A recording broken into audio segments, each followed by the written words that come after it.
The lone figure caught everyone's eye as the sun blazed mercilessly overhead, casting long shadows across the weathered wooden platform of South Pass City, Wyoming's train station, in the summer of 1875. Lillian Newcomb stood perfectly still despite the heat, her blue calico dress dampened with perspiration, a small leather valise clutched tightly in her gloved hands as she scanned the horizon for the 20th time that hour. The afternoon train had come and gone, belching black smoke as it continued westward, leaving Lillian alone on the platform with nothing but the distant sound of a saloon piano and the occasional gust of hot, dusty wind to keep her company. She had been standing there for nearly 3 hours now, her hopeful expression gradually giving way to quiet desperation as the shadows lengthened across the station floor. "Station's closing soon, miss," called the ticket agent from his window, not unkindly.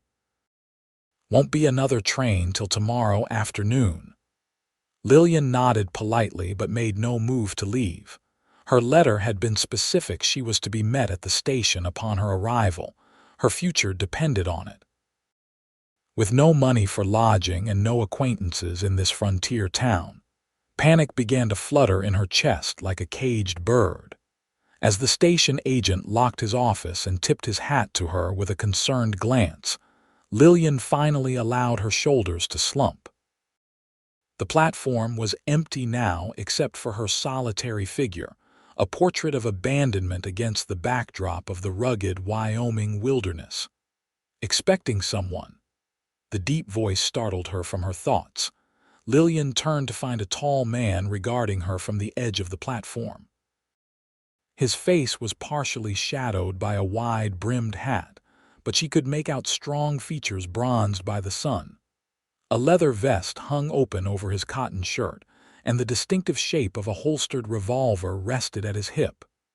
"Yes," she admitted, her voice sounding smaller than she intended. "But it appears they aren't coming." The stranger stepped closer, and she noticed his eyes were a startling shade of blue against his sun-darkened skin.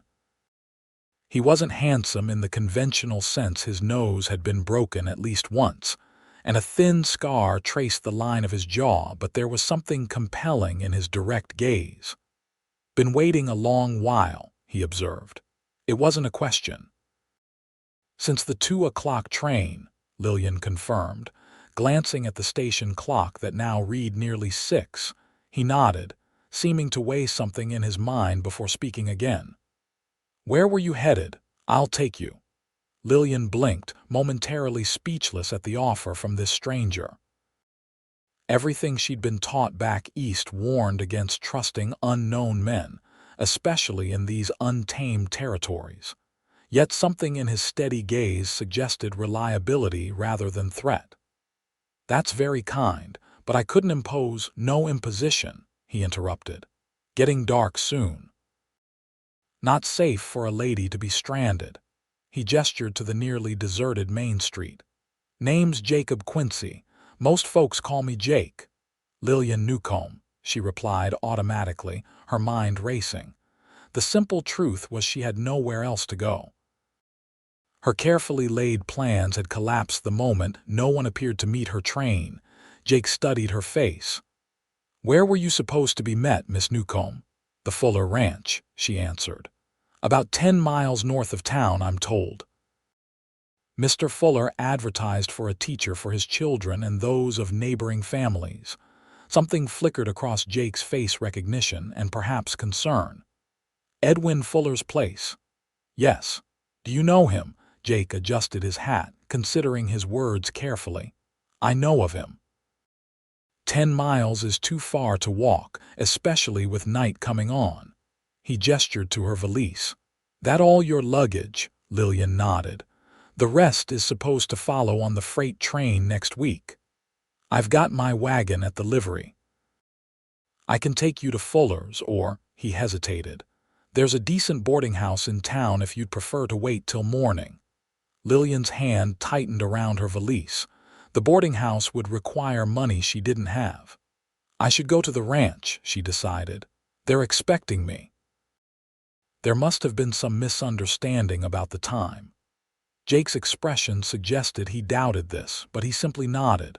Wait here. I'll bring the wagon around. As he walked away, Lillian wondered if she was making a terrible mistake. Yet what choice did she have? She had spent nearly every cent she possessed on the train ticket from Boston, leaving her teaching position and the suffocating expectations of her aunt's household behind. There was no going back.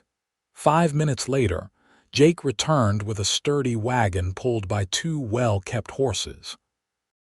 He helped her up onto the wooden seat and placed her valise in the back before climbing up beside her. "Thank you, Mr. Quincy," she said formally as they pulled away from the station. "I don't know what I would have done otherwise." "Jake," he corrected, keeping his eyes on the road. "And out here, folks help each other. It's how we survive." As they left the small cluster of buildings that comprised South Pass City, Lillian took in the vast landscape stretching before them. The setting sun painted the distant mountains in hues of gold and purple, while the sagebrush plains seemed to extend forever. It was beautiful in a raw, untamed way that made her feel both insignificant and somehow more alive than she'd ever felt in Boston's confined streets. "What brings a Boston lady to Wyoming territory?" Jake asked, breaking the silence. Lillian raised an eyebrow. "How did you know I'm from Boston?" A slight smile touched his lips. "Your accent, plus those boots have never seen real country." She glanced down at her once fine leather boots, now covered in dust. "I came for the position, of course, and for a fresh start." She hesitated, then added more quietly, "There wasn't much left for me in Boston after my parents died." Jake nodded, not pressing for more details. "Teaching's important work out here. Children need education, especially on the frontier." "That's what I believe as well," Lillian said, warming to the subject. "Knowledge opens doors that might otherwise remain closed, particularly for young women." Something in her tone made Jake glance at her with renewed interest. "Sounds like you speak from experience." "Perhaps," she acknowledged. "My father was a professor at Harvard. He believed women deserved education as much as men, which wasn't a popular opinion, even in Boston." They fell into comfortable conversation as the wagon rolled over the rutted road. Jake pointed out landmarks and spoke of the area's history, the gold rush that had brought the first settlers, the railroad that connected east to west, the native Shoshone who had called the land home for generations before white settlers arrived. As twilight deepened into dusk, Lillian noticed Jake growing increasingly quiet, his gaze fixed on the road ahead with a furrowed brow. "Is something wrong?" she finally asked. He seemed to consider whether to speak his mind. "Miss Newcomb, Lillian, please," she interrupted. After all, he'd given her permission to use his first name. "Lillian," he amended, "I should tell you something about Edwin Fuller before we arrive." She tensed, her imagination conjuring various worrisome scenarios. "What about him?" "Fuller's not known for his gentle nature," Jake said carefully. "His first wife died 2 years back, leaving him with 3 young children. The second Mrs. Fuller lasted 8 months before she fled back east. There have been 2 governesses since then. Neither stayed longer than a season." Lillian's stomach tightened. "I see." "He's not an evil man," Jake continued, "just hardened. Life out here can do that, but his temper's well known and he expects perfection." "Thank you for the warning," Lillian said, trying to keep her voice steady. "But I've dealt with difficult personalities before. I'm sure I can manage Mr. Fuller." Jake looked unconvinced but didn't argue. They continued in silence for several minutes before he spoke again. "There's something else that strikes me as odd." "What's that?" "Fuller knows when the trains arrive. Everyone does. There's only 2 a day. If he was expecting you, someone would have been waiting." The implication hung in the air between them. Lillian had been considering the same troubling thought. Had Mr. Fuller forgotten her arrival? Or worse, had he changed his mind about hiring her and not bothered to inform her? "I have his letter," she said, reaching into her reticule to produce the correspondence. "He specifically mentioned meeting today's train." Jake glanced at the paper she held out, though it was now too dark to read it properly. "We'll sort it out when we get there," he said with more confidence than Lillian felt. The wagon crested a small hill, and Jake pointed to a cluster of lights in the distance. "That's Fuller's place ahead." As they approached, Lillian could make out a substantial ranch house with several outbuildings. A lantern hung by the main door, casting a pool of yellow light onto the porch. The property looked prosperous enough, with a large barn and what appeared to be a bunkhouse for ranch hands. Jake brought the wagon to a stop in front of the house and jumped down, coming around to help Lillian descend. She smoothed her travel-wrinkled dress and attempted to tidy her hair, which had partially escaped its pins during the journey. Before they could reach the porch, the front door swung open, and a barrel-chested man with a thick beard appeared, holding a lantern high. "Who's there?" he called, his voice gruff. "Jake Quincy," Jake answered, his tone neutral. "I've brought Miss Newcomb from the station." The man, presumably Edwin Fuller, stepped forward, holding the lantern higher to illuminate their faces. He was perhaps 50, with streaks of gray in his dark beard and a perpetual frown etched into his features. "Newcomb," he repeated, his brow furrowing deeper. "Don't know any Newcomb." Lillian stepped forward, summoning her courage. "Mr. Fuller, I'm Lillian Newcomb, the teacher you hired from Boston. We corresponded about the position for your children and the neighboring families." Fuller's frown didn't soften. "Teacher, that was Harrison's doing, not mine." "Harrison?" Lillian echoed, confusion evident in her voice. "My brother," Fuller explained impatiently, "took it upon himself to hire a teacher while I was away on business in Cheyenne. He left last week for California. Gold fever got him again." He shook his head in disgust. Typical George makes arrangements, then disappears. Lillian felt the blood drain from her face. "But the position, the school," Fuller shrugged massive shoulders. "I've got no objection to schooling for the young ones, but I never authorized paying a teacher. That was George's notion." Lillian's hand tightened around her valise until her knuckles whitened. All her careful planning, her hopes for a new beginning, all based on correspondence with the wrong brother. Jake stepped forward. "Fuller, she came all the way from Boston, sold everything from the sounds of it." Fuller looked Lillian up and down, his expression softening slightly. "Look, miss, I'm sorry for the confusion, but I can't afford to pay a teacher. Times are tight enough as it is." "Perhaps the other families might contribute," Lillian suggested desperately. "In the letter, your brother mentioned 5 other children besides your own who would attend the school." Fuller snorted. "Hendersons lost their place last month, moved to Oregon. Wilsons can barely feed themselves, let alone pay for schooling." He shook his head. "There's no position, miss."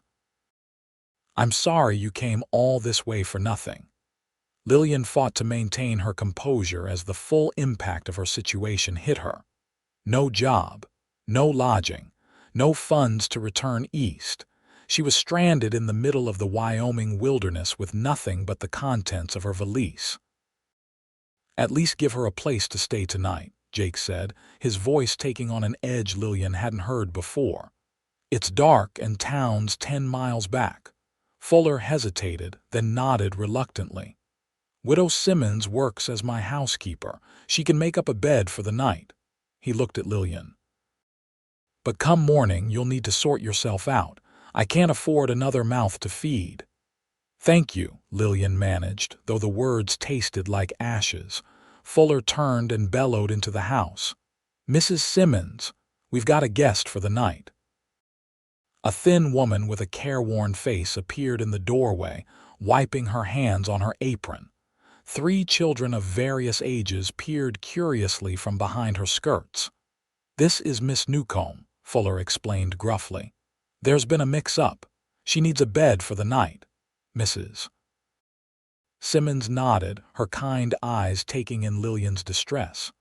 "Of course. Come in, dear. You look exhausted." Lillian turned to Jake, who still stood beside her. "Thank you for bringing me here, Mr. Quincy." Her voice faltered. "I'll be back in the morning," he said quietly, so only she could hear. "We'll figure something out." With those words, he tipped his hat and returned to his wagon, leaving Lillian to follow Mrs. Simmons into the house, her future now as uncertain as the dark Wyoming night spreading across the plains. True to his word, Jake returned the following morning just as Lillian was finishing a breakfast she could barely eat. Despite Mrs. Simmons's kindness and the comfortable enough bed she'd been provided, Lillian had spent most of the night lying awake, cycling through increasingly desperate options for her predicament. She'd risen early, helping Mrs. Simmons prepare breakfast for Fuller and his children, 2 boys and a girl ranging from 6 to 12 years old. The children were surprisingly well behaved, if somewhat wild and undisciplined. The little girl, Emma, had immediately attached herself to Lillian, peppering her with questions about Boston and begging to hear stories. Fuller himself had been civil enough at breakfast, though he clearly remained uncomfortable with the situation.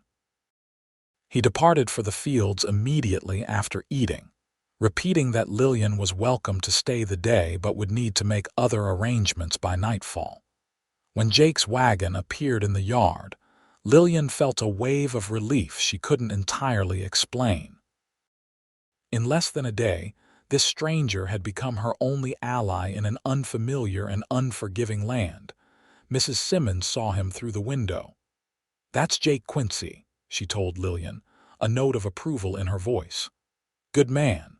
Runs the Lazy Q Ranch about 5 miles west of here. Not the biggest spread, but he works it honest." Lillian helped clear the breakfast dishes. "He was kind enough to bring me here when no one met my train." "That sounds like Jake," Mrs. Simmons agreed, accepting a plate from Lillian. She hesitated, then added more quietly, "I'm sorry about this mix-up, Miss Newcomb. For what it's worth, those children could use proper schooling. Emma can barely read and the boys don't know their figures beyond simple addition." Lillian sighed. "It seems it wasn't meant to be." A knock at the door interrupted their conversation. Mrs. Simmons opened it to find Jake standing on the porch, hat in hand. "Morning, Mrs. Simmons.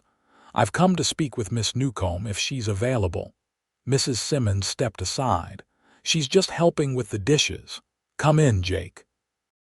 "Coffee's still hot." Jake entered, declining the coffee with a polite shake of his head. His eyes found Lillian immediately, taking in her appearance with a quick glance that missed nothing. "Miss Newcomb," he greeted her. "I was hoping we might talk." Lillian wiped her hands on a dish towel. "Of course, Mr. Quincy." "Perhaps outside," he suggested, nodding toward the door. They stepped onto the porch where the morning sun was already warming the air. Jake seemed uncharacteristically hesitant, turning his hat in his hands before speaking. "I've been thinking about your situation," he began, "and I believe I might have a solution if you're willing to consider it." Hope fluttered in Lillian's chest. "I'm open to any suggestions at this point." Jake gestured to the bench against the house wall and they both sat. "There's no school near my ranch either," he explained. "I've got 4 ranch hands with families living in cabins on my property. Between them, there are 11 children of school age running wild with no education to speak of." Lillian leaned forward slightly. "You're suggesting—" "I'm proposing to hire you myself," Jake said. "As a teacher for those children plus any others from neighboring spreads who might want schooling." Lillian could hardly believe her ears. "You do that, For children who aren't even yours. Jake's eyes met hers directly. Education matters. My father was illiterate his whole life. Signed his name with an X and couldn't read contracts he entered into. It cost him everything in the end, including his life. He paused, memories darkening his expression momentarily. I learned to read late, and only because a kind woman in our town took the time to teach me. I wouldn't have what I have today without that knowledge. That's very admirable, Lillian said softly. But can you afford to pay a teacher's salary? I can, Jake confirmed. Not a fortune, mind you, but enough to live on, plus room and board. There's a small cabin near the main house that we could fix up as a schoolroom, with living quarters for you attached. It seemed almost too good to be true. Lillian searched his face for any sign of deception, but found only sincerity. Why would you do this for a complete stranger? She asked. Jake considered her question carefully. Partly for the children, he admitted, but also because I recognize determination when I see it. You came all this way on your own, left everything behind for a new start. That takes courage. A small smile touched his lips. And I suspect you're not the kind of woman who accepts defeat easily. Lillian couldn't help but return his smile. You've discerned that about me already, have you? Am I wrong? She shook her head. No. But there's one thing I must be clear about. If I accept your offer, I would be your employee, not she faltered, unsure how to phrase her concern delicately. Not my mistress, Jake finished bluntly.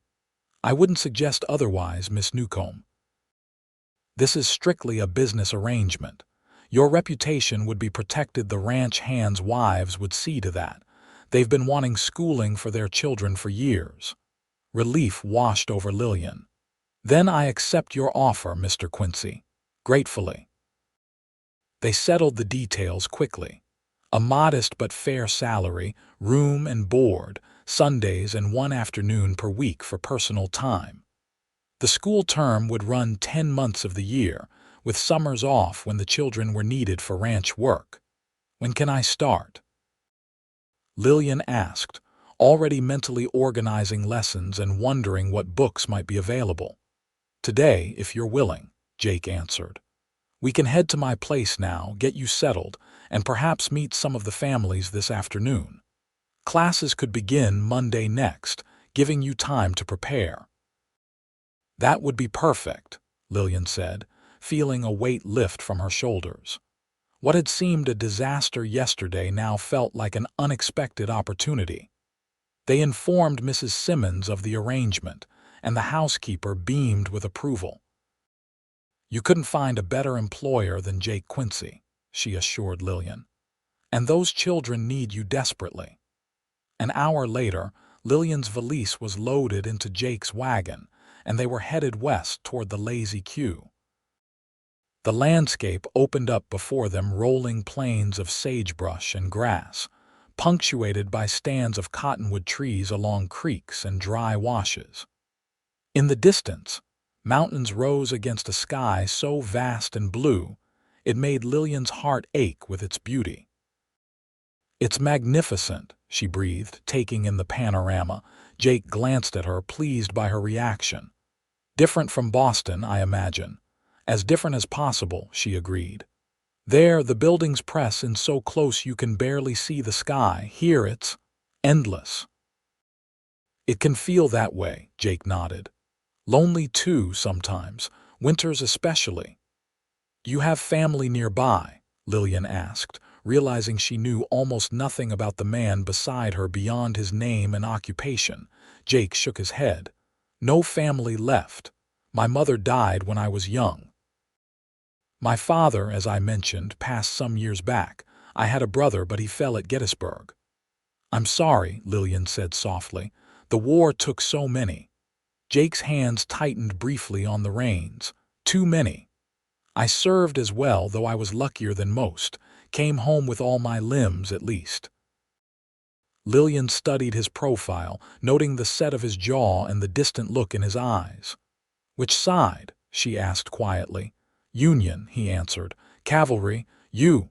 My father supported the Union cause passionately, she said. My cousin Ethan died at Antietam. They rode in companionable silence for a while, each lost in their own thoughts. Eventually, Jake pointed ahead. There it is, the Lazy Q. Lillian followed his gesture to see a substantial ranch house nestled against a backdrop of cottonwoods. Several smaller cabins dotted the property, along with a large barn, corrals, and various outbuildings. It wasn't as grand as Fuller's Place, but it looked well-maintained and prosperous enough. It's lovely, she said sincerely. Jake's expression softened with pride. Started with nothing but a claim stake and 20 head of cattle 8 years ago. Built most of it myself, with help from the hands, of course. As they approached, Lillian noticed activity around the main house. A woman stepped onto the porch, shading her eyes to watch their arrival. 2 young children peeked around her skirts, and several men paused in their work to observe the wagon's approach. Word travels fast, Jake commented, noticing Lillian's questioning look. Mrs. Simmons likely sent one of Fuller's hands to spread the news that we'd found a teacher. He brought the wagon to a stop in front of the main house. The woman on the porch, plump, middle-aged, with a kind face, came forward immediately. So it's true, she called to Jake. You've brought us a teacher. I have indeed, Mrs. Donnelly, Jake confirmed, jumping down from the wagon and coming around to help Lillian descend. This is Miss Lillian Newcomb, formerly of Boston. Miss Newcomb, this is Mrs. Margaret Donnelly, our cook and housekeeper. Welcome, Miss Newcomb, Mrs. Donnelly exclaimed, seizing Lillian's hand and pumping it enthusiastically. You can't imagine how we've prayed for someone to educate these wild young ones. My own grandsons can barely write their names, and they're 9 and 11. Lillian smiled warmly. I'm very much looking forward to teaching them, Mrs. Donnelly. Within minutes, Lillian found herself surrounded by curious faces as ranch hands and their families emerged to meet the new teacher. Names came at her rapid fire. The Donnellys, the Petersons, the Reeves, the Garcias. Children ranging from 5 to 15 clustered around, regarding her with expressions that varied from shy curiosity to open excitement. Jake gently extracted her from the crowd after introductions were complete. Let's get you settled before you're completely overwhelmed, he suggested, leading her toward a smaller building set slightly apart from the main house. The cabin was simple but solid, with 2 rooms. A larger space that would serve as the schoolroom, with a smaller area behind it that would be Lillian's living quarters. Basic furniture was already in place: a narrow bed, a chest of drawers, a small table with 2 chairs, and a cast iron stove in the corner. It's not much, Jake said, watching her face carefully, but we can make improvements. The roof's sound, at least. It's perfect, Lillian assured him, meaning it. After the uncertainty of the past 24 hours, the modest cabin seemed like a palace. Though we'll need desks and a blackboard for the schoolroom. I've already spoken to Johnson, our carpenter. He'll start work tomorrow. Jake moved to the single window and opened it, letting in fresh air. Mrs. Donnelly will bring fresh linens and help you get properly settled. Is there anything else you need immediately? Lillian considered. Books, if possible, and writing materials for the children. Jake nodded. I'll ride into town tomorrow. We have some books in the main house you're welcome to use meantime. I'm afraid most are practical manuals rather than literature, but there might be something useful. Thank you, Lillian said, emotion suddenly tightening her throat. For everything. I don't know what I would have done if no need for thanks, Jake interrupted gently. You're providing a valuable service. I'm the one who should be grateful. He cleared his throat. I'll leave you to get settled. Supper's at 6 in the main house. The hands eat together in the bunkhouse, but you're welcome at the main table with Mrs. Donnelly and me." With that, he left her alone to explore her new home. Lillian set her valise on the bed and looked around the simple room that would now be hers. It was a far cry from her aunt's elegant Boston townhouse, but for the first time since arriving in Wyoming, Lillian felt a sense of hope take root. She had survived the first crisis of her new life. Whatever came next, she would face it with the same determination. The next few days passed in a whirlwind as Lillian settled into life at the Lazy Q. True to his word, Jake rode into South Pass City and returned with a crate of books, writing slates, chalk, and other school supplies. The ranch carpenter worked diligently to construct simple but sturdy desks and benches, while Jake himself installed a proper blackboard on one wall of the schoolroom. Lillian spent hours organizing the space, arranging the desks in neat rows and cataloging the modest library of books Jake had provided. There were basic readers and primers, a few volumes of American and English literature, mathematics texts, a well-worn Bible, and several books on natural history and geography. It wasn't the extensive collection she'd had access to in Boston, but it would suffice to start.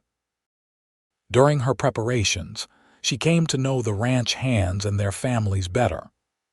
The children visited frequently, curious about their new teacher and the mysterious process of schooling that awaited them. Many had never set foot in a classroom before, though a few of the older ones had received sporadic instruction from parents or at makeshift frontier schools before their families settled at the Lazy Q. On the Sunday before classes were to begin, Lillian found herself walking alongside a small creek that ran near the ranch house, enjoying a rare moment of solitude. The afternoon sun filtered through the cottonwood leaves, dappling the ground with shifting patterns of light and shadow.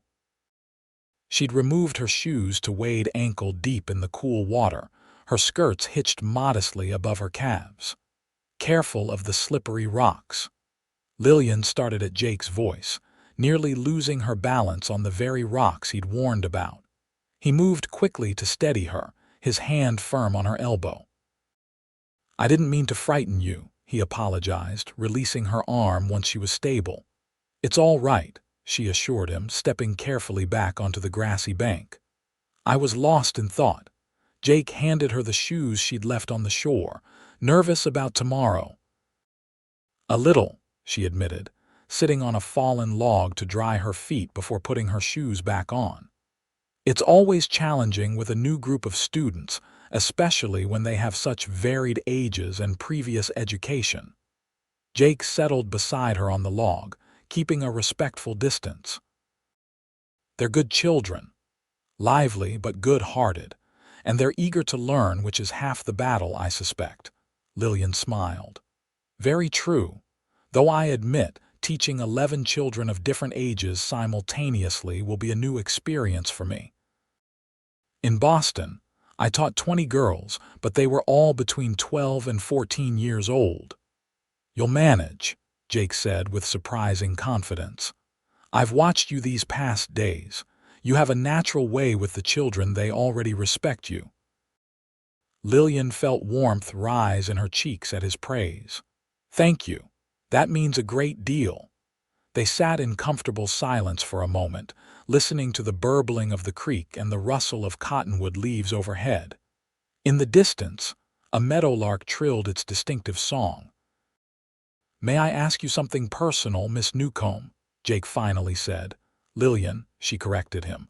After all, they would be working closely together for the foreseeable future. "And yes, you may." "Lillian," he amended with a slight smile. "What really brought you all the way from Boston to Wyoming? Teaching positions must be plentiful back east for someone with your qualifications." She considered deflecting the question, but found herself wanting to answer honestly. "Several reasons. After my parents died, I was dependent on my aunt's charity. She's not an unkind woman, but she has very fixed ideas about a woman's place. Lillian traced a pattern in the dirt with the toe of her shoe. She was determined to see me married to a suitable gentleman of her choosing. When I refused the match, things became uncomfortable. So you ran away, Jake observed without judgment. I prefer to think of it as seeking independence, Lillian replied with a hint of defiance. I'm 24 years old, Mr. Quincy. Jake, he interrupted, if I'm to call you Lillian. Jake, she agreed. I'm 24, well-educated and perfectly capable of making my own decisions. Yet in Boston I was treated as if I had no more sense than a child. Here, at least, I can live by my own choices. Jake studied her face. Even if those choices bring you to a rough frontier town with no prospects, Lillian lifted her chin. Even then, I'd rather face honest hardship on my own terms than gilded captivity on someone else's. A slow smile spread across Jake's face. As I suspected, not a woman who accepts defeat easily. You find that amusing, she challenged, though without real anger. Not amusing, admirable. His blue eyes held her steadily. It takes courage to leave everything familiar behind. Most people talk about such things but never act. And you, Lillian asked, what brought you to Wyoming? Jake leaned back slightly, his gaze shifting to the distant mountains. After the war, I couldn't settle back into ordinary life in Illinois. Too many ghosts. His voice held old pain. I drifted west, working cattle drives until I saved enough for a small stake. Wyoming seemed like a place where a man could build something worthwhile. And you have, Lillian observed. This is a fine ranch. It's a start, Jake agreed. Though I admit there are times when the isolation wears heavy. Something in his tone made Lillian glance at him sharply, but his expression revealed nothing beyond casual contemplation. Before she could respond, a shout from the direction of the ranch house caught their attention. Mr. Quincy, Miss Newcomb. It was young Tommy Peterson, running toward them with the boundless energy of his 8 years. Ma says dinner's almost ready and everyone's coming to wish Miss Newcomb luck for tomorrow. Jake stood, offering Lillian his hand. Shall we? She accepted his assistance, telling herself the slight tremor in her fingers was merely anticipation for the next day's challenges. The impromptu gathering that evening proved to be exactly what Lillian needed to calm her nerves. All the ranch families came together for a communal meal, bringing dishes to share and well wishes for the new school. The children presented her with wildflowers they'd gathered, while Mrs. Garcia gave her a hand-embroidered handkerchief for luck. When Lillian finally retired to her cabin that night, she felt a sense of belonging she hadn't experienced since, before her parents died. These people, strangers just days ago, had welcomed her as one of their own. For the first time since arriving in Wyoming, she allowed herself to believe that perhaps she had found not just employment, but a home. The following morning dawned clear and bright. Lillian rose early, donned her most professional-looking dress, and pinned her hair in a neat, severe style that she hoped conveyed appropriate authority. By 8 o'clock, she stood at the door of the schoolhouse, bell in hand, heart pounding with anticipation. One by one, the children arrived scrubbed clean, wearing their best clothes, clutching the new slates Jake had provided. The youngest was 5-year-old Maria Garcia, wide-eyed and shy. The oldest was 15-year-old James Donnelly, gangly and attempting to mask his interest in education with adolescent nonchalance. As Lillian rang the bell to officially start the first day of school, she caught sight of Jake watching from a distance, arms folded across his chest, a smile of quiet satisfaction on his face. She raised her hand in acknowledgement, and he nodded once before turning back to his day's work. Inside the classroom, Lillian faced her 11 students with an outward calm that belied her inner excitement. "Good morning," she began. "Welcome to your first day of school at the Lazy Q. I'm Miss Newcomb, and I'm very pleased to meet each of you officially." Young Tommy Peterson's hand shot up immediately. "Miss Newcomb, are you going to teach us to read real books? Pa says I'm going to learn to read so good I can read him the newspaper when he's old." Lillian smiled. "Yes, Tommy, reading is one of the most important skills you'll learn here." "Will we learn about Indians and cowboys?" asked 7-year-old Daniel Reeves. "Geography, history, mathematics, literature, science will cover all of these subjects," Lillian assured them. "But first, I need to discover what each of you already knows so I can plan our lessons accordingly." The morning passed quickly as Lillian assessed each child's abilities.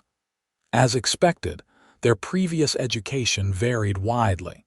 James Donnelly could read passably well but struggled with mathematics.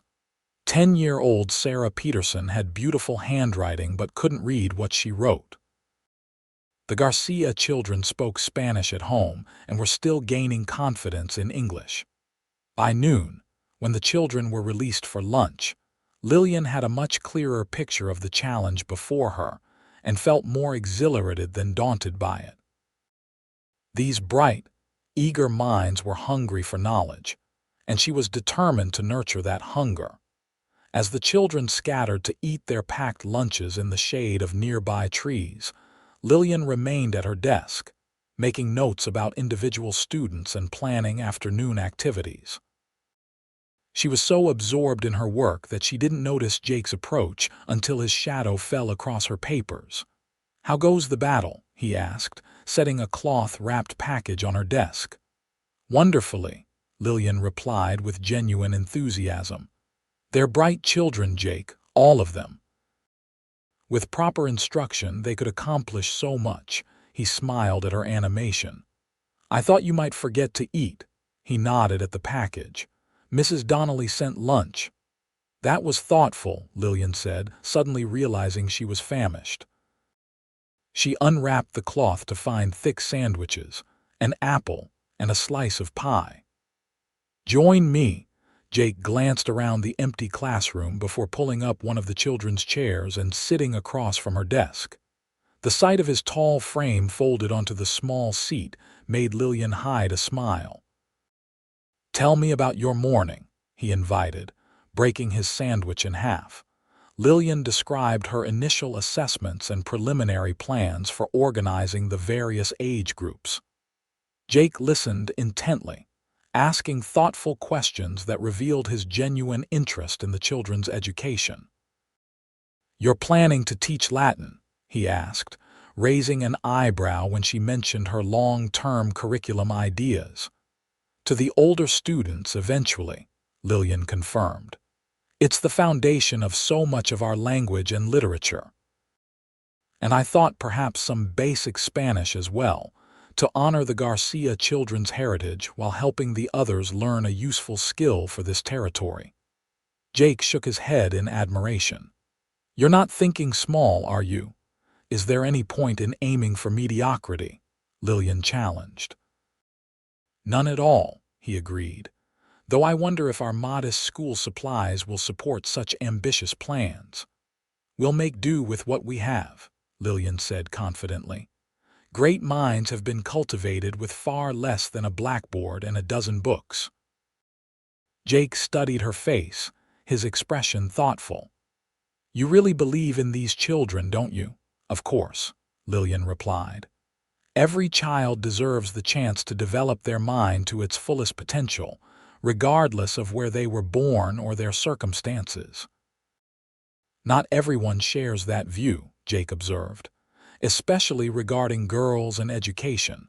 Lillian's eyes flashed. "Then they are fools. Half the human intellect is wasted when girls are denied proper education." Jake's smile deepened. "I believe I've touched a nerve." "Perhaps," Lillian admitted, realizing she'd spoken more passionately than she'd intended.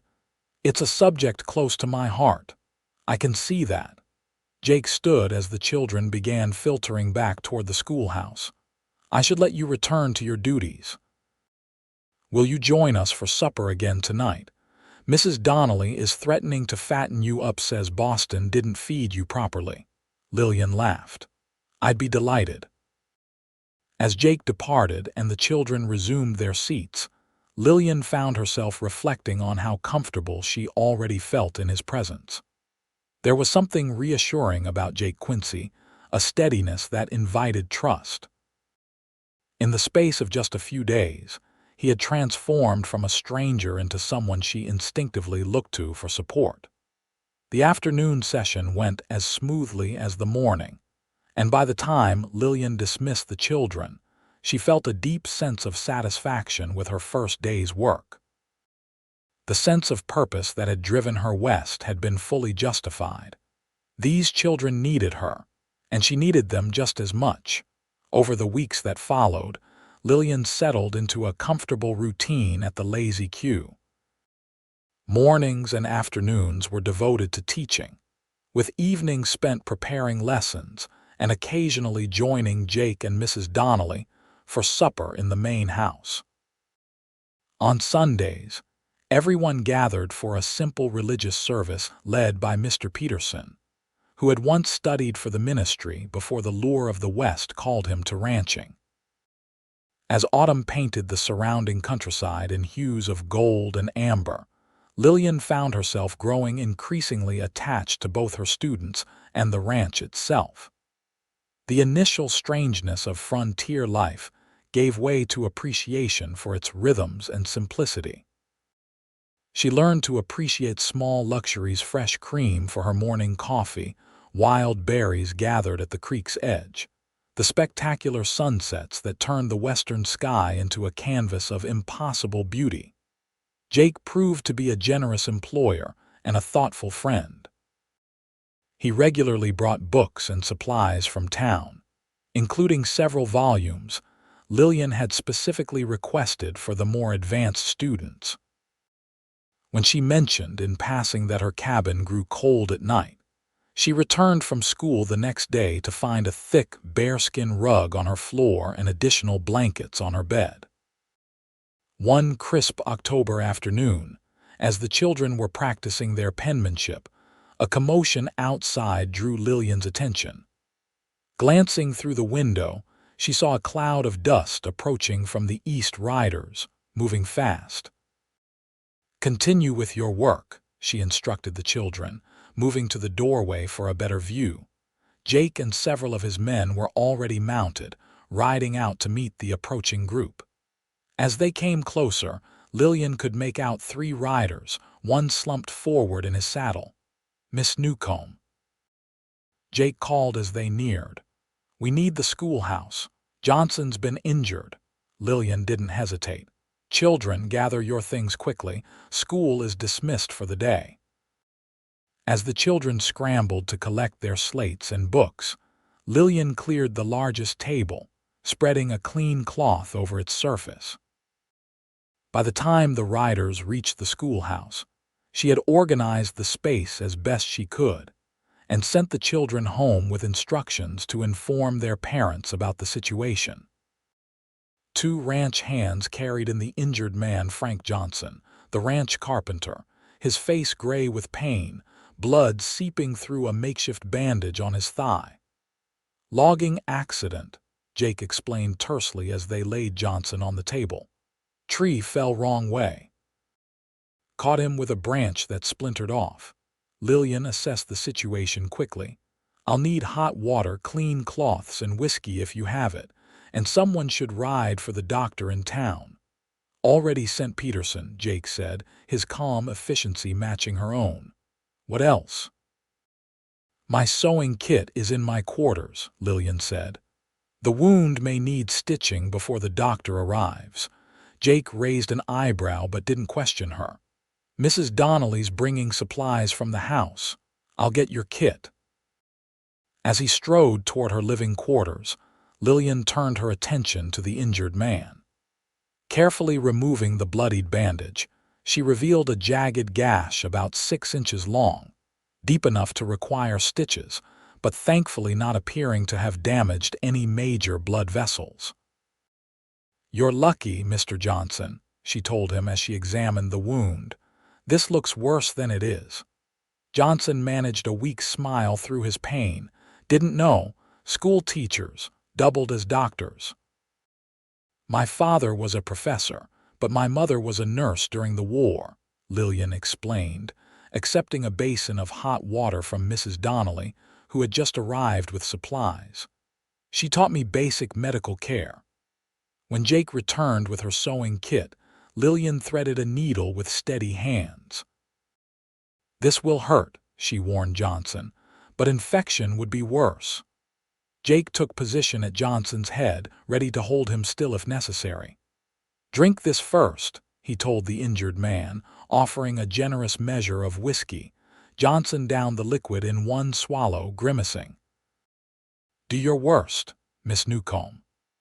Lillian worked quickly and efficiently, cleaning the wound thoroughly before placing neat, even stitches to close the worst of the gash. Johnson grunted and cursed but remained admirably still throughout the procedure. When she finished, Lillian bandaged the leg with clean strips of cloth Mrs. Donnelly had prepared. "Keep it clean and dry," she instructed, "and stay off it as much as possible for at least a week." "Yes, madam," Johnson agreed weakly, exhausted from pain and whiskey. "The doctor should still examine it when he arrives," Lillian added, washing blood from her hands in a fresh basin of water. "But this should prevent further bleeding and infection in the meantime." Jake instructed 2 men to carefully move Johnson to a wagon for transport to his cabin. As they carried the injured man out, he turned to Lillian with newfound respect in his eyes. "You're full of surprises, Miss Newcomb." "Lillian," she reminded him automatically, suddenly aware of how disheveled she must look, with blood on her teaching dress and wisps of hair escaping her normally tidy bun. "Lillian," he agreed softly, "you may have saved his leg today. The doctor is a good 5 hours' ride away." She shrugged, uncomfortable with the praise. Anyone with basic medical knowledge would have done the same. "Perhaps," Jake said, unconvinced, "but not everyone would have remained so calm or shown such skill." He helped her clean up the schoolroom, working in companionable silence until all evidence of the emergency had been removed. As they finished, Jake paused, seeming to debate something internally before speaking.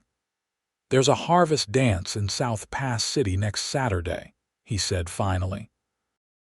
"The whole ranch usually attends. I was wondering if you might allow me to escort you." The invitation caught Lillian off guard. She had attended many social functions in Boston, of course, but this felt different, somehow more significant. "As friends and neighbors, naturally," Jake added quickly, perhaps misinterpreting her hesitation. "The children will all be there with their parents. It would be a good opportunity for you to meet more of the community." "I'd be delighted," Lillian said, hoping her voice sounded more composed than she felt. "Thank you for the invitation." Jake's smile sent an unexpected warmth through her chest. "Excellent. We'll leave after lunch on Saturday then."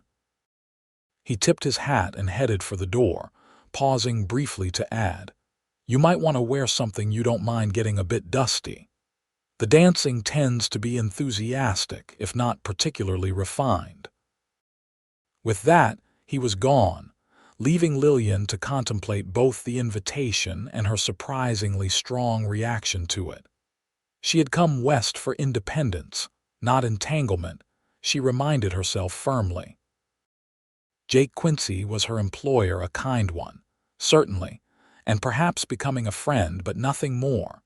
Yet as she changed out of her bloodied dress, Lillian found herself wondering which of her limited wardrobe would be most suitable for a frontier dance. And if a small part of her hoped to see that particular smile on Jake's face again when he saw her, well, that was hardly worth examining too closely. The Saturday of the harvest dance dawned bright and clear, with just enough crispness in the air to hint at the approaching winter. Lillian spent the morning helping Mrs. Donnelly prepare food for the communal feast that would precede the dancing, all while trying to ignore the flutter of anticipation in her stomach. By early afternoon, the entire ranch was in motion, with wagons being loaded and horses saddled for the journey to town. Lillian had chosen her best dress for the occasion, a deep blue cotton with minimal bustle, practical enough for a frontier celebration, but flattering enough to make her feel confident. When Jake appeared to escort her to his wagon, his appreciative glance confirmed she'd chosen well. He himself looked different from his everyday appearance, clean-shaven, wearing a crisp white shirt under a black vest, with polished boots and his best hat. "You look lovely," he said simply, offering his arm to help her into the wagon. "Thank you," Lillian replied, trying to ignore the warmth that spread through her at his compliment. "You're quite handsome yourself." The journey to South Pass City passed quickly, filled with conversation and laughter as the children's excitement proved contagious.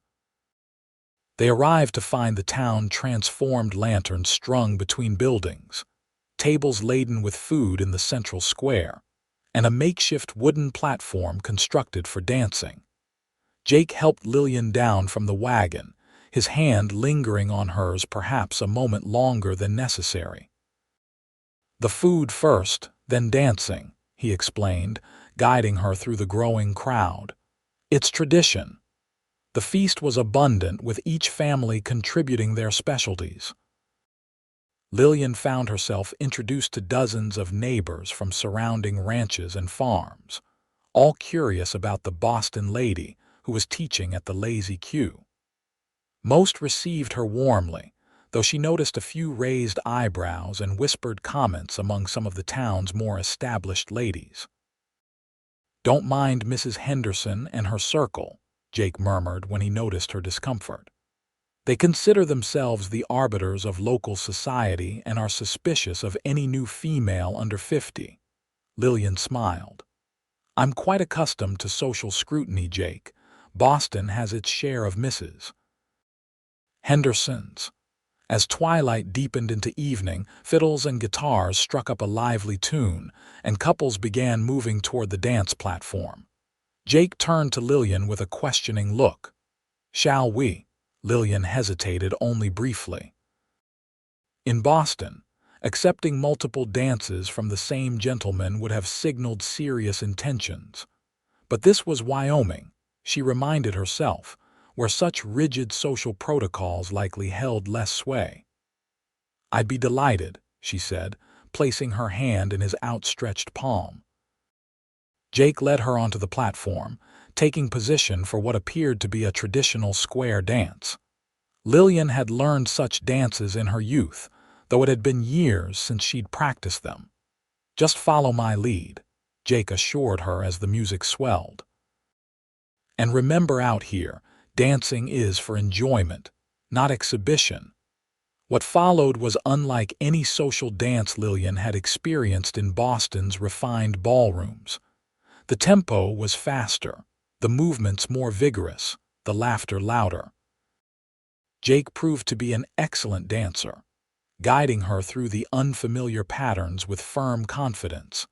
By the third dance, Lillian had abandoned all pretense of Boston reserve, allowing herself to be swept up in the music and motion. When Jake spun her particularly quickly, she found herself laughing aloud, her carefully pinned hair coming loose in wisps around her flushed face. "You're a natural," Jake told her during a brief pause between songs, his own face alight with pleasure. "I haven't danced like this since I was a girl," Lillian admitted. "It's exhilarating." They danced several more sets before taking a break for refreshments. Jake brought Lillian a cup of punch, and they moved away from the crowded platform to catch their breath. "Are you enjoying yourself?"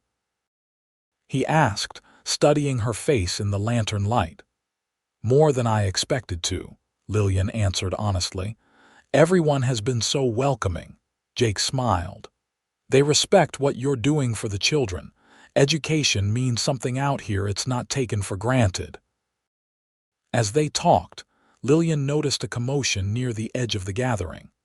A group of men had arrived on horseback, loud and boisterous in a way that suggested they'd begun celebrating well before reaching town. "Fuller's crowd," Jake said, following her gaze, his expression darkening. "They usually turn up late, after they've visited the saloon." Sure enough, Edwin Fuller was among the newcomers, his bearded face flushed with drink as he dismounted unsteadily. His eyes scanned the crowd until they landed on Lillian and Jake. With a nudge to his companions, he began making his way toward them. Jake's posture stiffened, though his voice remained casual. "We can move elsewhere if you prefer." "No need," Lillian said firmly. "I've faced worse than an inebriated rancher at Boston tea parties." Fuller reached them moments later, flanked by two equally intoxicated companions. "Well, if it ain't the schoolmarm who wasn't," he declared loudly. "Found yourself a position after all, I see." "Good evening, Mr. Fuller," Lillian replied evenly. "Yes, I've been fortunate to find suitable employment." Fuller's gaze shifted to Jake. "Didn't take you for the scholarly type, Quincy, though I suppose having a pretty face around the ranch has other benefits." Jake's jaw tightened, but his voice remained controlled. "You're drunk, Fuller. I suggest you move along before you say something you'll regret when sober." Fuller laughed harshly. "Hit a nerve, did I? Just making conversation with our Eastern lady here." He turned back to Lillian, swaying slightly. "Tell me, Miss Newcomb, how are you finding our wild country? Bet it ain't what you expected when you came west looking for a husband." "I came west seeking employment, Mr. Fuller, not matrimony," Lillian corrected him coldly. "And I'm finding Wyoming quite to my liking, thank you." "Employment," Fuller repeated with exaggerated skepticism. "Is that what they're calling it these days?" Before Lillian could respond, Jake stepped forward, his expression dangerous. "That's enough, Fuller. Apologize to the lady." Fuller drew himself up, alcohol giving him false courage. "Or what, Quincy, you'll teach me a lesson." He laughed again, looking to his companions for support. "Always thought you were soft. Now I see why got yourself a fancy Boston." He never finished the sentence.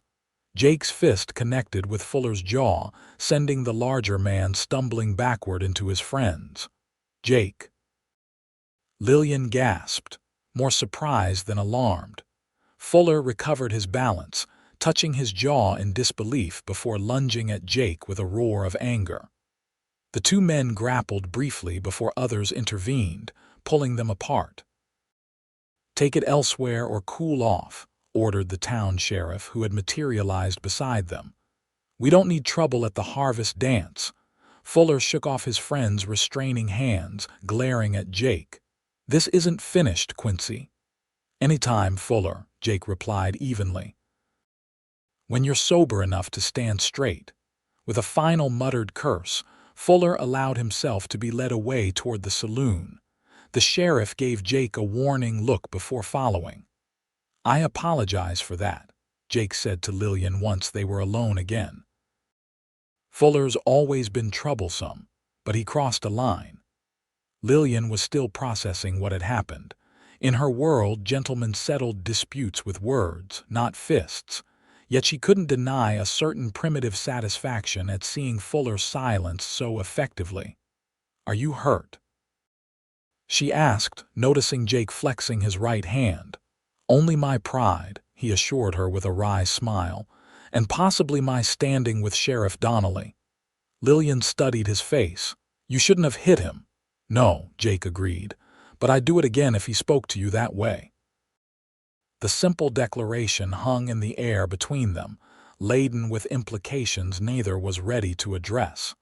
Lillian broke the tension with a practical suggestion. "Perhaps we should check on the children. It's getting late." Jake nodded, seemingly relieved by the change of subject. They found the lazy Q families gathered near their wagons.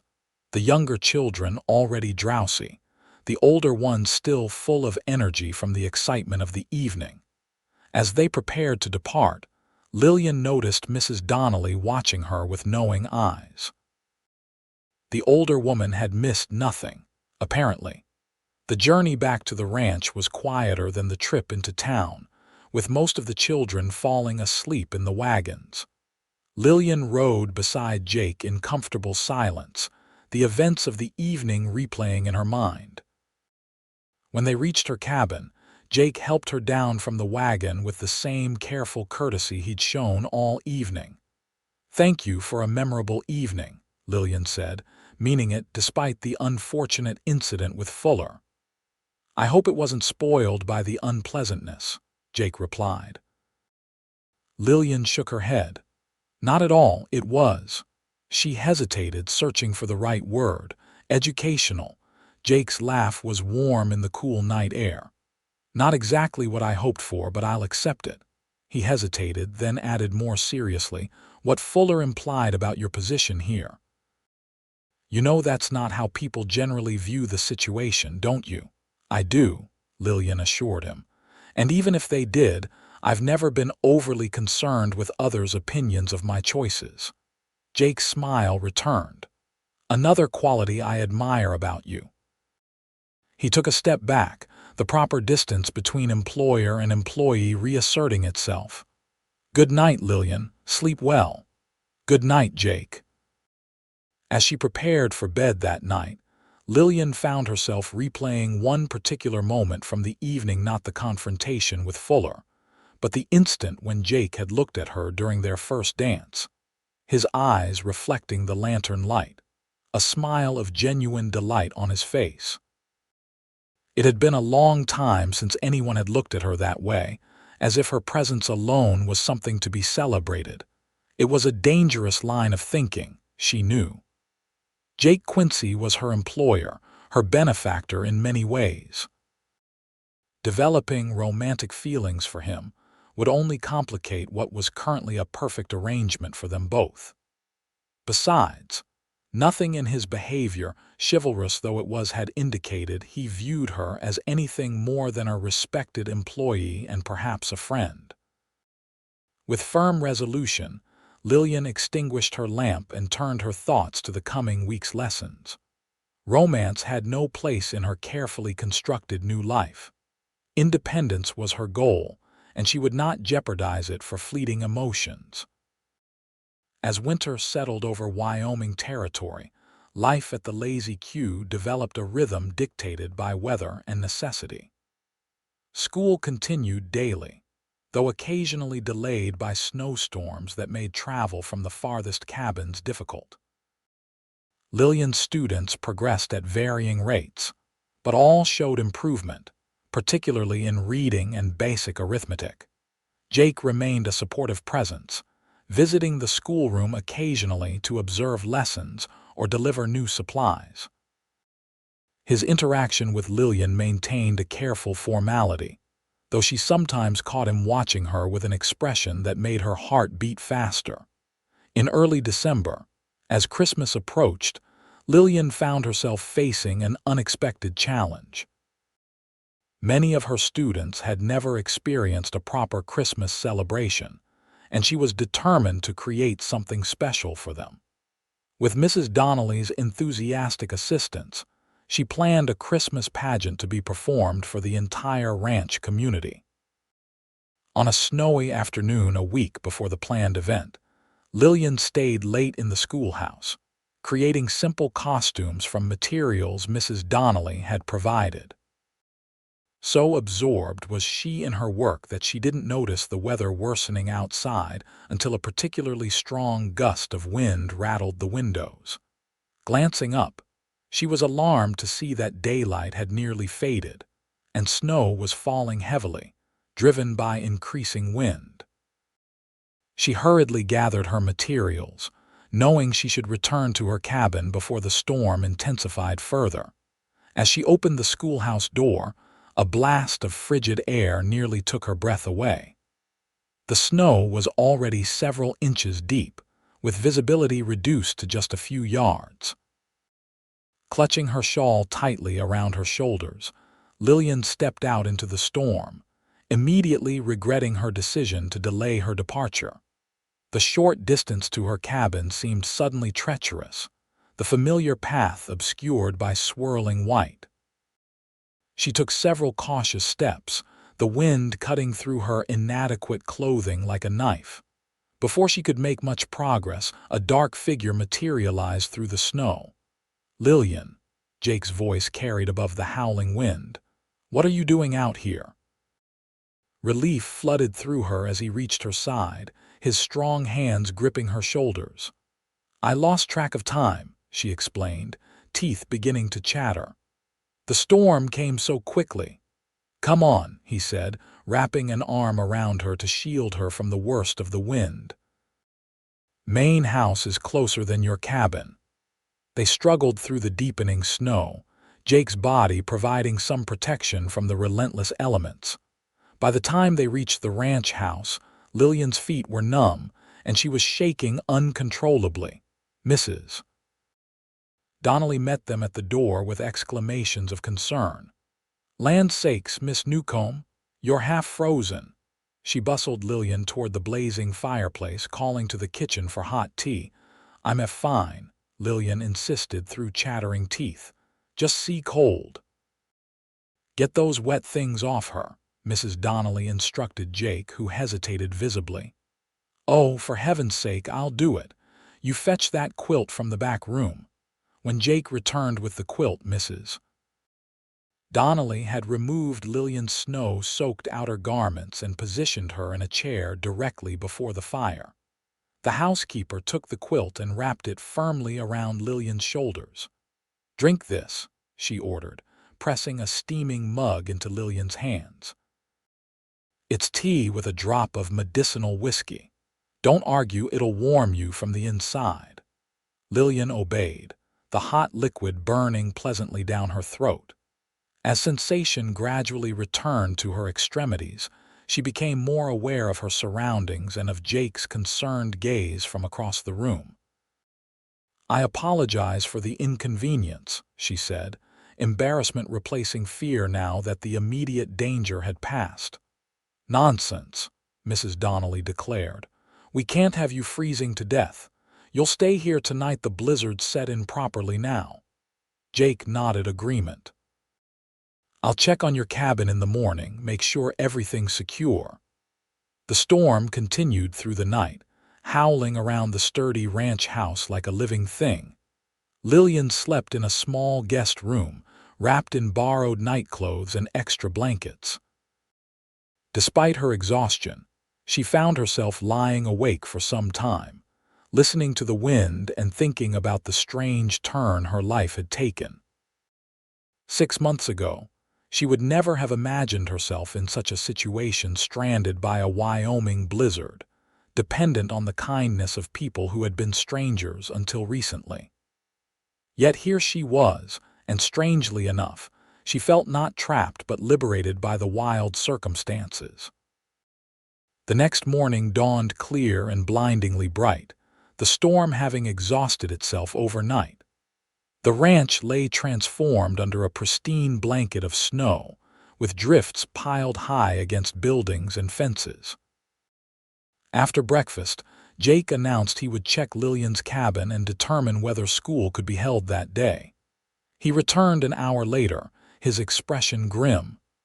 "Your cabin roof has partially collapsed under the snow weight," he reported. "The schoolroom is intact, but your living quarters are exposed to the elements. It'll take several days to repair properly." Lillian's heart sank. "My things, I salvaged what I could," Jake assured her. "Clothes, books, personal items. Johnson and I will start repairs today, but until it's complete." "You'll stay here, of course," Mrs. Donnelly declared, ending any potential debate. "We've plenty of room and it's only proper."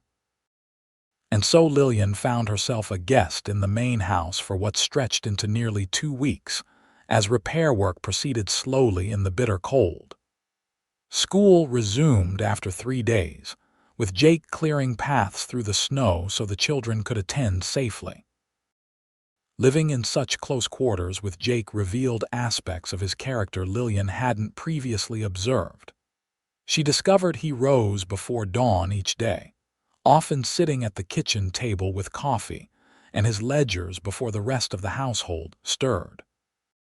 He read voraciously in the evening's history, primarily, but also poetry, which surprised her until she noticed well-worn volumes of Wordsworth and Tennyson on his shelves. Most revealing were his interactions with the ranch hands and their families.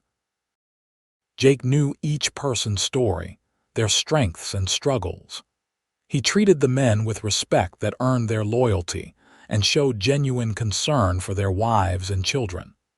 It was leadership of the quietest, most effective kind, not demanding respect, but earning it through consistent action. On the evening before Christmas, with her cabin repairs finally complete but deemed too damp for safe habitation until after the holiday, Lillian found herself helping Jake hang simple decorations in the main house. Mrs. Donnelly had gone to bed early with a headache, leaving them to complete the preparations for the next day's festivities. "You miss Boston at times like this?" Jake asked as they worked, hanging paper chains the children had made during school. Lillian considered the question honestly.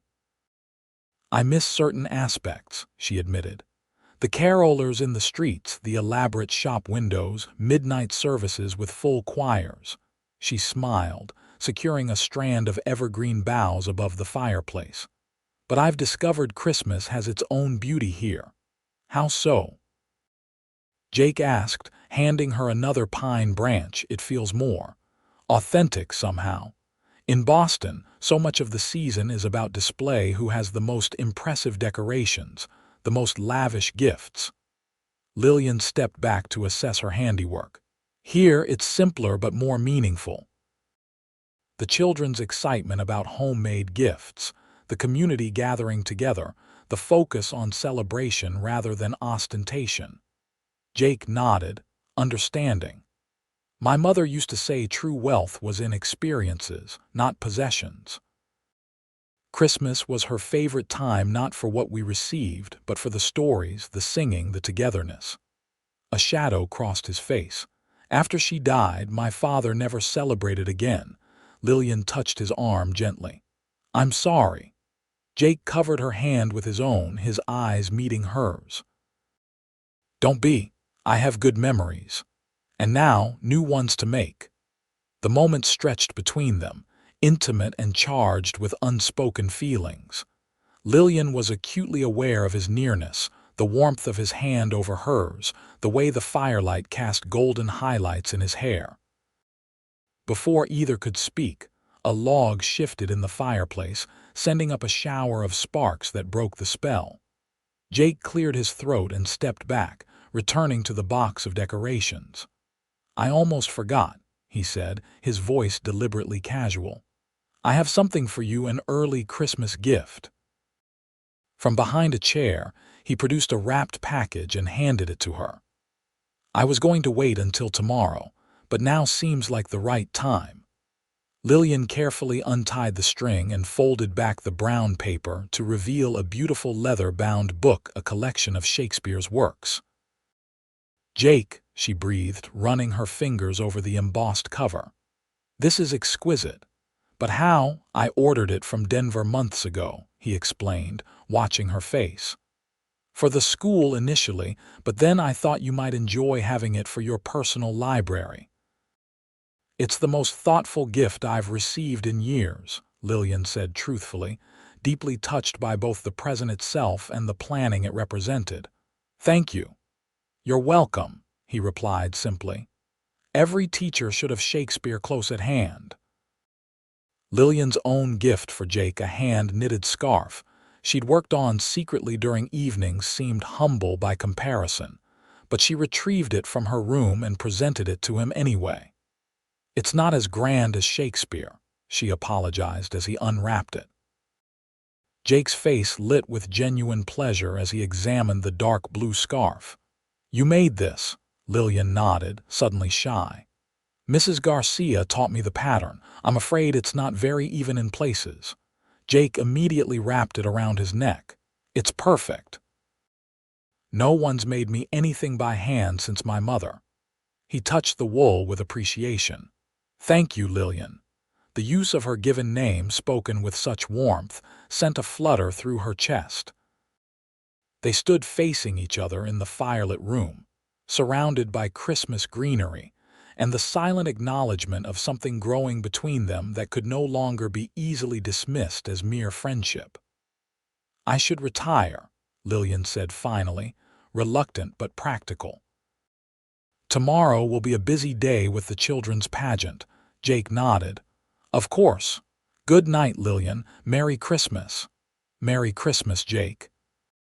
As Lillian prepared for bed that night, she allowed herself to acknowledge what she had been trying to deny for weeks. She was falling in love with Jacob Quincy. The realization brought both joy and trepidation. She had come west seeking independence, not romantic entanglement. Yet her feelings for Jake didn't feel like a surrender of autonomy, but rather a natural evolution of her new life. Whether he reciprocated those feelings fully remained uncertain, though his actions suggested growing affection. What was clear was that their relationship had shifted from employer and employee to something far more complex and far more precious. Christmas Day dawned bright and cold, with sunlight glinting off snow-covered fields. The ranch community gathered in the schoolhouse, temporarily converted to a performance space, to watch the children's pageant. Lillian directed the simple production with barely contained excitement, her heart swelling with pride as even the shyest students performed their parts with enthusiasm. Jake sat in the front row, the blue scarf around his neck, his face alight with appreciation for the children's efforts. When young Maria Garcia forgot her lines and froze in panic, he caught her eye and mouthed the words until she recovered, his encouragement invisible to all but those paying closest attention. After the pageant came a communal feast in the main house, where families shared dishes representing their various traditions. Mrs. Garcia's tamales alongside Mrs. Peterson's Swedish meatballs and Mrs. Donnelly's Irish soda bread. The celebration continued into the evening with singing and storytelling around the fire.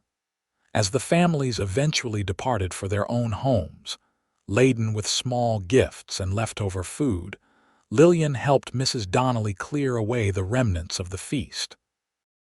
Jake had stepped outside to check on the livestock, ensuring all was secure for the night.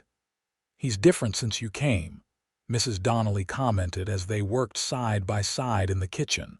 Lillian looked up, startled by the directness of the statement. "I'm not sure what you mean." The older woman's knowing smile suggested otherwise. "Jake's been alone too long, built this ranch from nothing, poured everything into it, but a home needs more than just walls and work." She patted Lillian's hand. "He smiles more now, laughs sometimes. It's good to hear." Before Lillian could formulate a response, the back door opened and Jake entered, bringing a gust of cold air and the scent of night with him.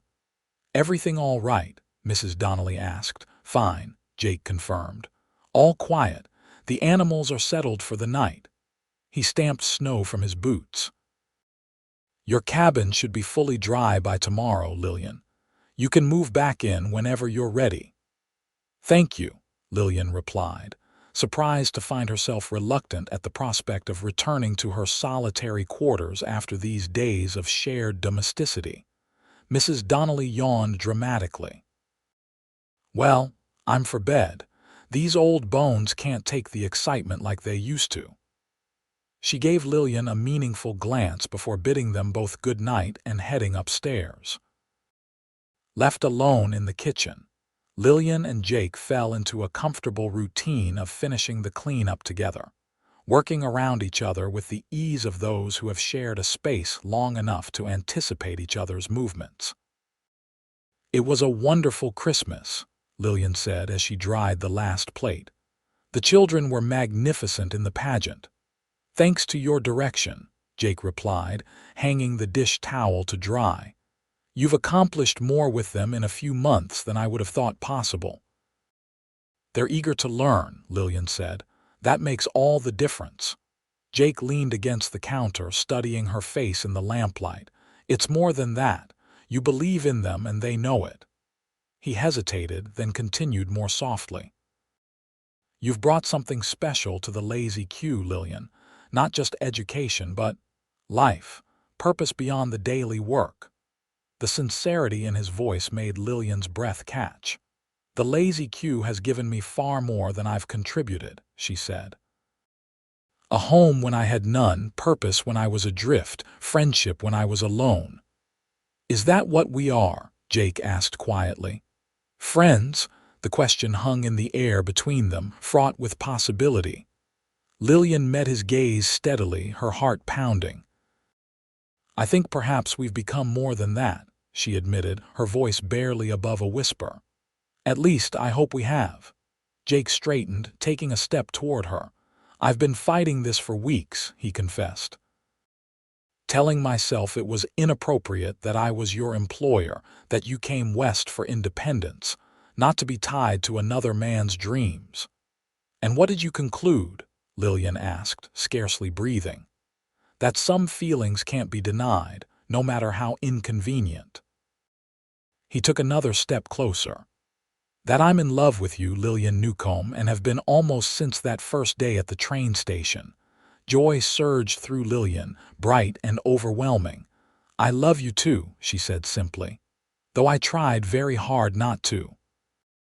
Jake's smile was radiant as he closed the distance between them, his hands coming up to frame her face with infinite tenderness. "May I kiss you?" he asked, his voice rough with emotion. Instead of answering, Lillian rose on tiptoes and pressed her lips to his. The kiss was gentle at first, a tentative exploration, before deepening into something more ardent as Jake's arms encircled her waist, drawing her closer. When they finally parted, both slightly breathless, Jake rested his forehead against hers. "I've imagined this moment 100 times," he murmured. "Reality far exceeds my imagination." Lillian laughed softly, her hands resting on his chest. "What happens now?" Jake pulled back slightly to see her face clearly. "That depends on what you want, Lillian. I won't pressure you or rush you." "If you need time—" "I don't need more time," she interrupted with certainty. "I know my own mind and heart. I love you and I want a future with you. But," she added, her practical nature asserting itself, "I also want to continue teaching. The children need education, and I need the fulfillment that work provides." Jake nodded, unsurprised. "I would never ask you to give that up. The school was always meant to be permanent. Your position there isn't contingent on anything else between us." "And what exactly are you proposing might be between us?" Lillian asked, a hint of teasing in her voice though her heart raced at the implication. Jake's expression grew serious. "Marriage when you're ready. A partnership in every sense. The Lazy Q has prospered under my care, but it could be more, not just a successful ranch but a true home, a center for community, a place where education and progress are valued alongside tradition." The vision he described resonated deeply with Lillian's own hopes. "It sounds wonderful." "It won't be easy," Jake cautioned. "Ranching life is hard even in good years. There will be droughts, blizzards, market fluctuations, all manner of challenges we can't predict."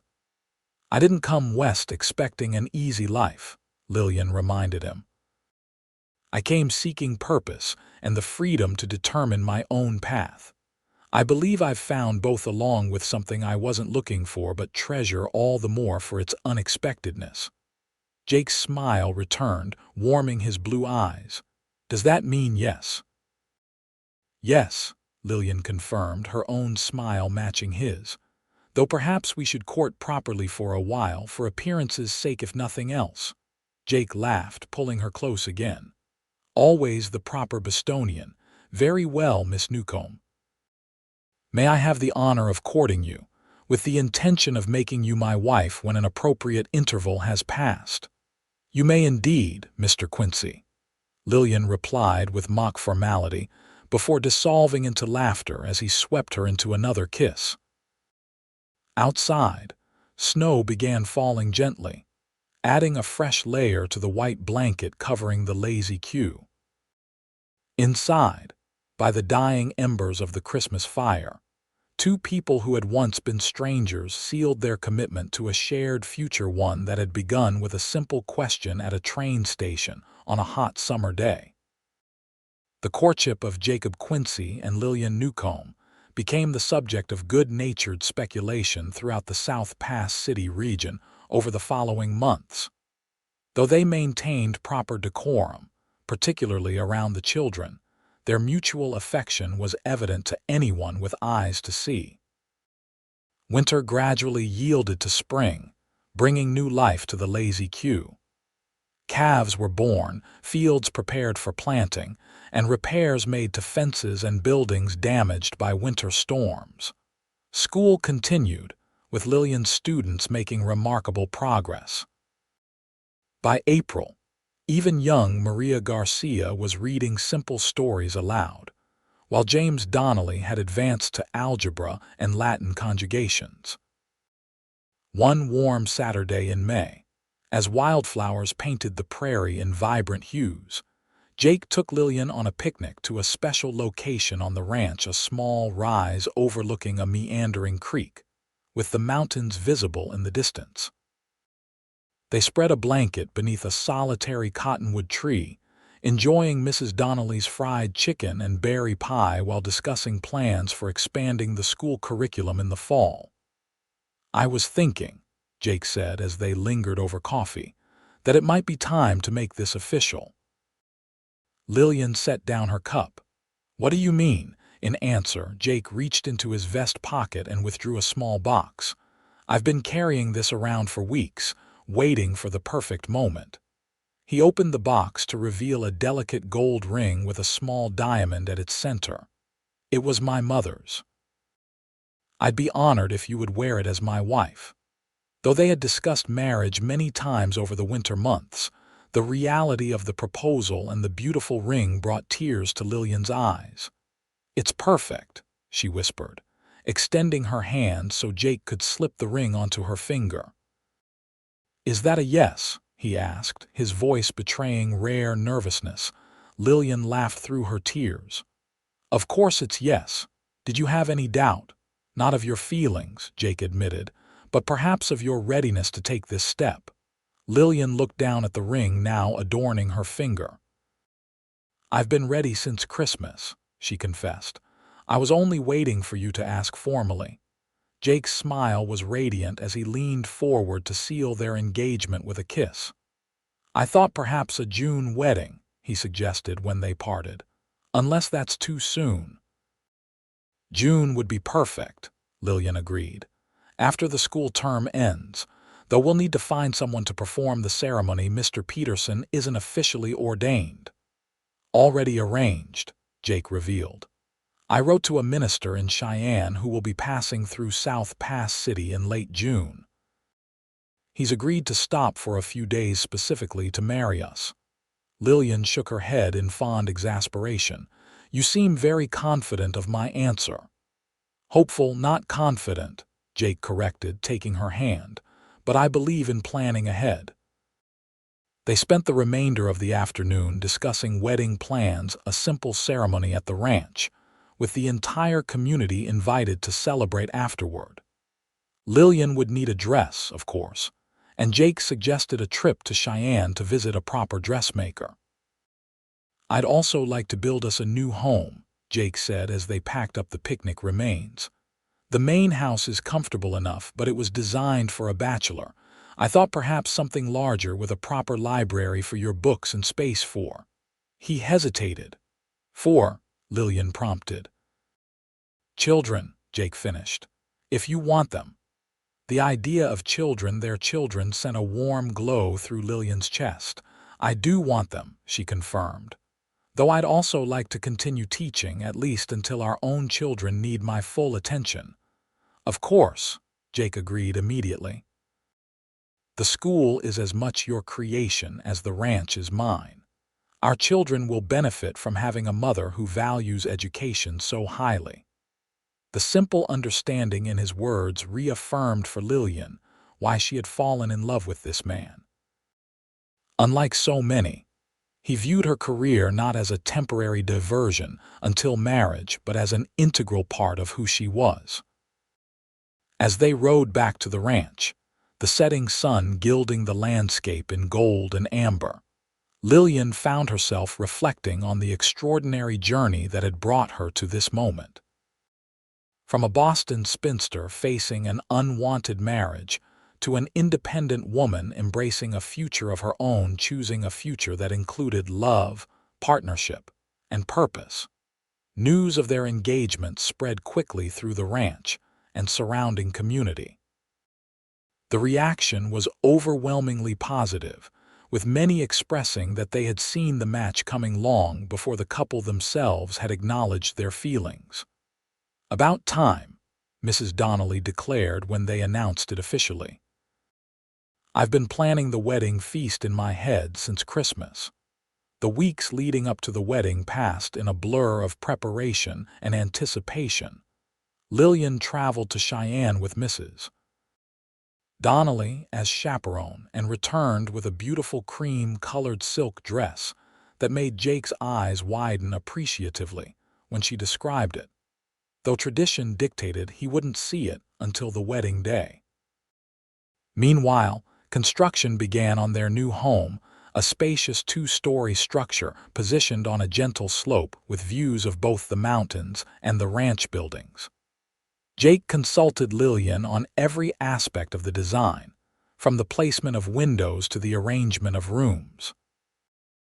"It won't be complete before the wedding," he explained as they reviewed the plans one evening, "but we can live in the main house until it's ready." "I don't mind waiting," Lillian assured him. "A home built with such care will be worth it." The final day of the school term arrived, marked by a small ceremony where each student demonstrated their progress over the year. Parents beamed with pride as children read aloud, solved mathematics problems, and recited poetry they had memorized. "You've worked miracles," Jake murmured to Lillian as young Daniel Reeves, who had barely known his letters in September, read an entire paragraph without hesitation. "Not miracles," Lillian corrected quietly. "Just consistent effort and high expectations. Children rise to meet the standards we set for them." After the demonstrations came a surprise Lillian hadn't anticipated: a gift from the students and their families. James Donnelly stepped forward, representing the group, and presented her with a beautiful handmade quilt. "Every family contributed a square," he explained as Lillian unfolded the colorful creation with tears in her eyes. "Ma says it's called a wedding ring pattern on account of you and Mr. Quincy getting married." "It's the most beautiful gift I've ever received," Lillian said truthfully, touching the carefully stitched squares that represented so much love and acceptance. "Thank you all." As the children were dismissed for the summer, many lingered to ask when school would resume and to confirm that marriage wouldn't take Miss Newcomb away from her teaching duties. "I'll be back in September as Mrs. Quincy," Lillian assured them. "And I expect you all to keep reading over the summer so you don't forget what you've learned." The day of the wedding dawned clear and perfect, with a gentle breeze tempering the June sunshine. Following frontier tradition, the ceremony would take place at noon, followed by feasting and celebration that would likely continue until nightfall. In the small bedroom that had been hers since Christmas, Lillian sat before the mirror as Mrs. Donnelly arranged her hair in an elegant style adorned with fresh wildflowers. "You look beautiful," the older woman said, securing the last pin. "Jake won't know what hit him." Lillian smiled at her reflection. The cream silk dress complemented her complexion, and excitement had brought a natural flush to her cheeks that needed no enhancement. "I never imagined I'd be a frontier bride," she confessed. "When I left Boston, marriage was the furthest thing from my mind." Mrs. Donnelly chuckled. "Life has a way of surprising us. My Henry and I met when his horse threw him practically at my feet. I was gathering berries, and there he was, covered in dust and swearing like a sailor." Her eyes grew distant with memory. "Married him 6 weeks later and never regretted a day of our 30 years together." A knock at the door interrupted them. Mrs. Garcia entered, carrying a small box.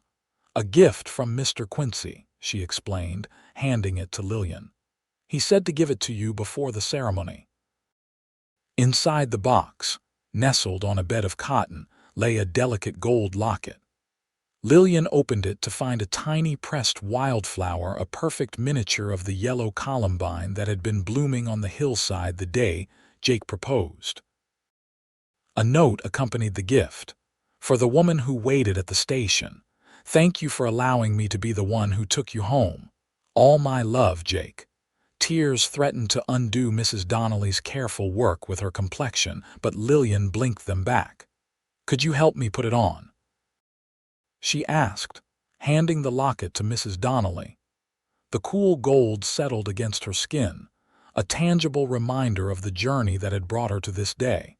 Outside, guests had gathered in the shade of a canopy erected specially for the occasion. Wooden benches had been arranged in rows, with an aisle down the center strewn with wildflower petals. At the front stood the minister from Cheyenne, his black coat a stark contrast to the colorful surroundings, and beside him, Jake clean-shaven, wearing a new suit, his expression a mixture of nervousness and joy as he awaited his bride. When Lillian appeared at the end of the aisle, a collective murmur of appreciation rose from the assembled guests. With no father to give her away, she had chosen to walk alone, a symbolic acknowledgement of the independence that had brought her west, and the partnership she was now freely choosing. Jake's face as she approached was everything she could have hoped for: wonder, adoration, and a depth of love that needed no words to express. When she reached his side and placed her hand in his, the rightness of the moment settled over her like a blessing. The ceremony itself was brief but meaningful, with vows that spoke not only of love and fidelity but also of partnership, respect, and shared purpose.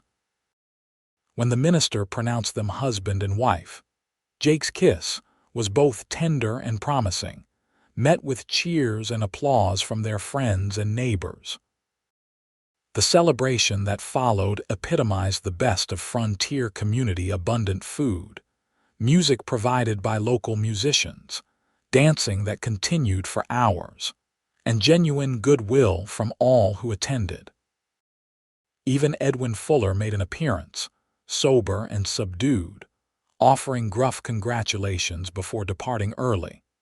As evening approached and lanterns were lit around the celebration space, Jake found Lillian sitting with Mrs. Donnelly, watching the dancing with contented exhaustion. "May I steal my wife for a moment?" he asked the housekeeper, extending his hand to Lillian. "She's all yours now," Mrs. Donnelly replied with a wink, "though I expect her back in time for the cake cutting." Jake led Lillian away from the festivities to a quiet spot where they could see the first stars appearing in the darkening sky. "Happy?" he asked, his arm around her waist. "Completely," Lillian confirmed, leaning into his embrace, though also a bit overwhelmed. "I've never been the center of so much attention," Jake chuckled. "Frontier weddings don't happen every day. People will be talking about this one for years." "Hopefully for good reasons," Lillian said with a smile. "The best reasons," Jake assured her, turning her to face him. "I have something else for you, a wedding gift. I was going to wait until later, but now seems right." From his pocket, he produced an official-looking document and handed it to Lillian. In the fading light, She could just make out the legal terminology, a deed, with both their names listed as joint owners of the Lazy Q Ranch. "Jake," she breathed, looking up at him in astonishment. "This is partnership in every sense," he finished for her. "What's mine is yours, Lillian, the land, the livestock, the buildings. Everything we build from this day forward, we build together." The significance of such a gesture, especially in a time when married women rarely held property rights, was not lost on Lillian. It represented not just love but profound respect and equality, everything she had hoped for but scarcely dared expect. "Thank you," she said simply, knowing no words could adequately express what the gift meant to her. Jake's hands came up to frame her face. "I love you, Lillian Quincy." The sound of her new name on his lips sent a thrill through her. "And I love you, Jacob Quincy." Their kiss beneath the emerging stars sealed more than just their wedding vows. It marked the beginning of a partnership that would face hardships and joys, challenges and triumphs, but always with the knowledge that they had chosen each other freely and completely. As they returned to the celebration hand in hand, Lillian reflected on the strange twist of fate that had brought her to Wyoming territory. Had George Harrison Fuller kept his promise to meet her train that hot summer day, she would have become a governess in a household where she was neither needed nor particularly wanted. Instead, she had waited at the station until a kind cowboy asked, "Where were you headed? I'll take you."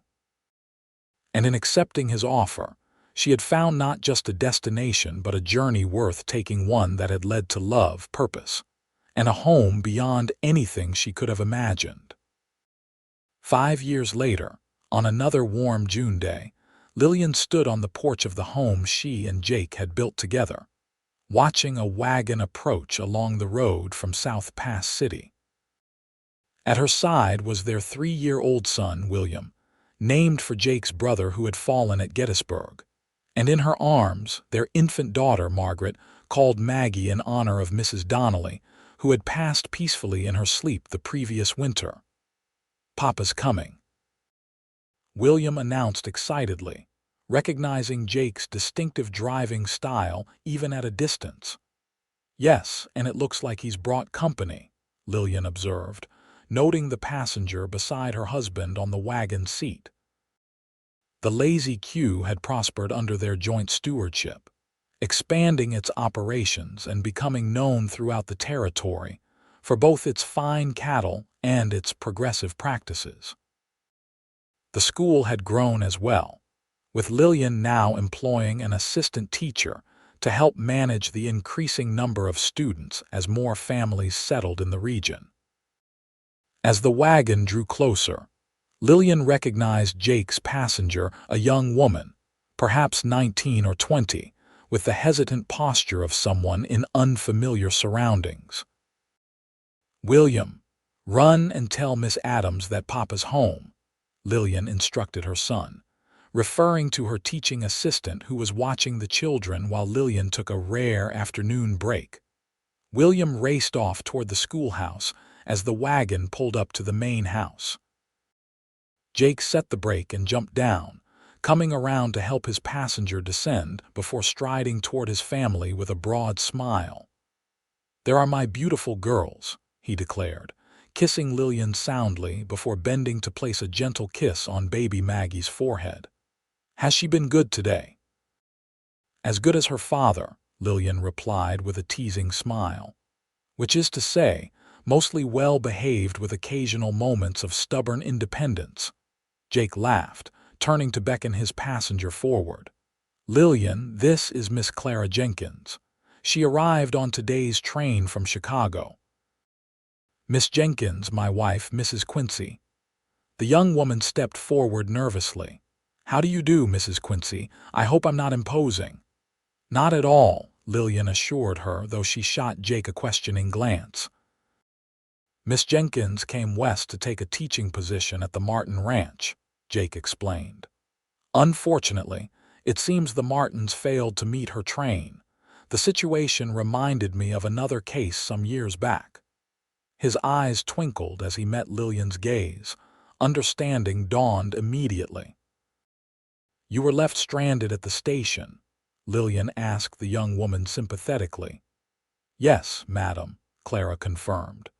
"Mr. Quincy was kind enough to offer assistance when he saw me waiting there. He thought perhaps you might have some advice, having been in a similar situation yourself." Lillian exchanged a meaningful look with her husband. 5 years ago, she had been the one standing alone at South Pass City Station, her future suddenly uncertain. Now she was mistress of a thriving ranch, mother to 2 beautiful children, and partner to a man who continued to demonstrate his love and respect in countless ways each day. "Come inside, Miss Jenkins," she invited warmly. "Let's get you something cool to drink and we can discuss your options." As the young woman preceded them into the house, Lillian turned to Jake. "You're a good man, Jacob Quincy." He shrugged, the gesture belying the depth of compassion that had prompted his actions. "I just did what anyone would do." "No," Lillian contradicted gently. "You did what you always do. You saw someone in need and offered help without hesitation. It's one of the many reasons I love you." Jake's arm slipped around her waist as they followed their guest inside. "Best decision I ever made, stopping at that station 5 years ago." "For both of us," Lillian agreed, leaning into his embrace. As they entered the home, they had built together not just the physical structure, but the life it contained. Lillian felt a surge of gratitude for the strange twist of fate that had brought her to Wyoming territory, and into the path of a kind cowboy who had asked one simple question that changed everything. "Where were you headed?" "I'll take you." The answer, it turned out, had always been here, to this place, this life, this love. She had simply needed someone to show her the way.